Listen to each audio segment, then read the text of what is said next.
My name is Bridget and I use she, her, hers. I'm an alum of the New Hampshire chapter, and I'm going to talk to you today about something that's been haunting the helping and caring professions since their inception, trauma. And let's be honest, most of us are helping professionals. We're living through a moment of collective trauma. The pandemic is mirroring the experiences of 9/11 or Hurricane Katrina. There has been massive housing insecurity, widespread employment disruption, and new and ongoing medical challenges. This has translated into a vast increase in mental health challenges. Since 2019, anxiety symptoms have tripled and depression symptoms have quadrupled. I have definitely seen this in my own community and interpersonal relationships. Throughout the pandemic, helping professionals have provided care, healthy food, mental health care, and education as heroes with little to no support. This is not how we need to support the helpers who are helping us get through this year. So, what is the problem? Helping professionals are experiencing widespread trauma from being overworked, undersupported, and simply carrying the weight of the pandemic. This is not sustainable. Because of this, their personal lives are suffering, their professional lives are suffering, and ultimately those who they are helping are getting worse or often insufficient care. So as we enter yet another wave of the pandemic due to the Delta variant, frontline workers cannot continue to carry the burden with no support. Our collective well-being depends on it, as you cannot pour from an empty cup. Okay, so what can we do? Well, we need to fundamentally change how we work.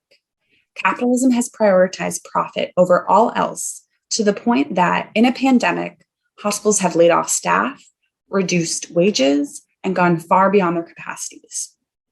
We can start to create change by reprioritizing what it means to work and care for others professionally. That needs to begin with building comprehensive networks of care that build knowledge of trauma into each level of the work. So what does that actually mean? Trauma-informed and sensitive practice at each level of the work would mean acknowledging that each person carries with them the harm that they have experienced, the ongoing events that trigger it, and the new harms that happen each day.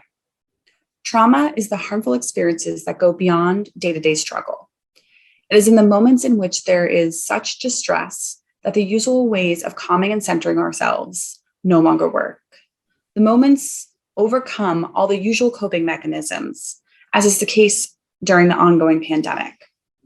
To create the change that is needed, all staff need to know the basic ways that trauma shows up in their lives and those of the clients and patients they care for. How does the ongoing distress that's supporting COVID patients impact your ability to care for them? How does the loss of your loved ones due to COVID prevent you from providing much needed support? There are as many answers to these questions as there are caring professionals, which is why workplaces must begin to implement policies that recognize staff are more than their productivity, and that a switch to trauma-informed practice makes us all better. This is obviously really hard to do in the middle of a pandemic, but it is more essential than ever. So there are a few things you can do to convince your workplace that it's time to make this change and to prioritize holistic well-being of essential workers over profit and executive bonuses. One of the best places to start is by knowing the statistics. The prevalence of post-traumatic stress disorder before the pandemic was high.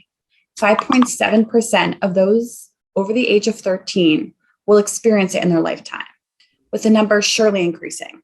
Data has found this to be true for LGBTQ plus youth. As a result, companies lost billions in lost productivity, increased use of sick time, and reduced retention. Although the use of sick time and switching jobs is welcome for workers, the stats really target the bottom line of the companies and organizations you might be working for. When staff develop increased anxiety, depression, and PTSD, they are unable to work the same hours and change the way they behave in the workplace. This ultimately leaves companies in worse economic positions and develops a culture where people do not stay. So your employer is interested in change? Great. There are a few things that you can do immediately to take care of those who take care of us. First, help to foster resilience through the development of communities of care. Help workers to have increased social connections and support through more time off, unstructured work time, and affordable access to mental health care. Other immediate strategies include encouraging staff care through time off during the day for exercise or therapy, increased vacation time, and financial support for activities such as mindfulness, dance, or affinity groups. Workplaces must put their money where the trauma is. Without caring and helping professionals, we will not be able to weather the next wave of the pandemic. And they will not either without additional and immediate support that prioritizes human wellness over profit. It is time we demand more for the essential workers who keep us all safe.